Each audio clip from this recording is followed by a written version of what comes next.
হাতী প্ৰায় 4টামান বজাত আহি পেলাই ইয়াত 5টা ঘৰ ভাঙিলে আৰু ইমানে ভাগ্য ভাল যে এই ৰুমটোত 5টা মাক জীয়েক পুতেক মিলি 5টা ল'ৰা ছোৱালী শুই আছিলে, কিন্তু গিয়েকো নাই, অকলশৰীয়া সিহঁত আছিলে। অকস্মাতে আহি হাতী যেতিয়া ভাঙিছে, যেনে তেনে এই চুকত গৈ লুকাই পেলাই হাতী ল'ৰা ছোৱালী বাচিছে। ভাগ্য ইমানে ভাল, ভগৱানে ইমানে কৃপা যে 5টা জীৱ বাচি গ'ল, নহ'লে শেষ আছিলে। তাৰপাছত ইয়াৰ পৰা গৈ সেই তাত এটা ঘৰ ভাঙিছে, মানুহ খেদি গৈছে, যেনে তেনে পলাই গৈ সেই কুঁহিয়াৰনিত লুকাই পেলাই মানুহ বাচিছে। যোৱা বছৰো সেই মানুহজনৰ ঘৰ শ্বৰ্ট চাৰ্কিট হৈ গৰু ছাগলী মহ চব জ্বলি পেলাই ধ্বংস হৈ গ'ল। এতিয়া আজি কোনোমতে ঘৰটো বনাইছিলে, হাতী আহি গোটেই ধ্বংস কৰি গ'ল।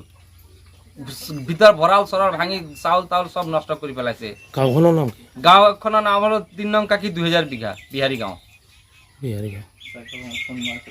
4টা বজাত ফাৰ্ষ্টলৈ ফোন মাৰিছোঁ, ফাৰ্ষ্টে ৰিচিভে নকৰে। ইমান ফোন মাৰিছোঁ, আহি পেলাই হাতীটো কমচে কম কিবা এটা হেৰি কৰক, কিন্তু নাই, কোনো ৰেছপণ্ডে নিদিয়ে। তেওঁলোকে ফোনে ৰিচিভ নকৰে, এতিয়ালৈকে অহা নাই। এই দুখীয়া মানুহখিনিৰ কাৰণে যদি চৰকাৰে কিবা সহায় সহযোগ আগবঢ়ায় তেতিয়াহ'লে খুব ভাল পালোঁ হয়।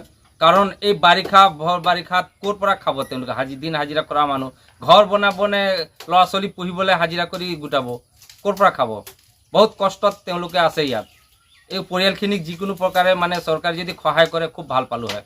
লগতে ৰাতি আৰু এটা ঘৰৰ মানুহক দৌৰাইছে, তেওঁ যেনে তেনে বাচিছে, তেওঁ মানে ভালেখিনি জখম হৈ আছে, হাত এটাও ভাঙি আছে বুলি শুনিছোঁ।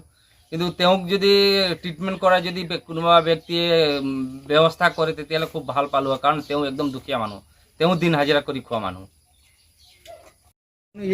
ইয়াতে ঘুমাই আছে, ল'ৰা ছোৱালী মাইকী মানুহ লৈ পেলাই ইয়াতে শুই আছিলে। ভাগ্য ভাল যে মানে কোনোমতে বাচিছে। ইয়াত 5জনে আছে, পাকা খুটা চুটা চব আছিল মানুহ 5জন আছিল ইয়াত।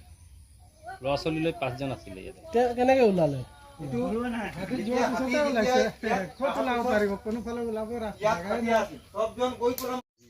গছটো নথকা হেতু বিপদে আছিলে, তেওঁ ডাইৰেক্ট মাৰি দিয়ে। দৌৰি গৈ যেতিয়া মাৰিছে, গছতে গৈ হাতীটো খুন্দা লাগি গ'ল।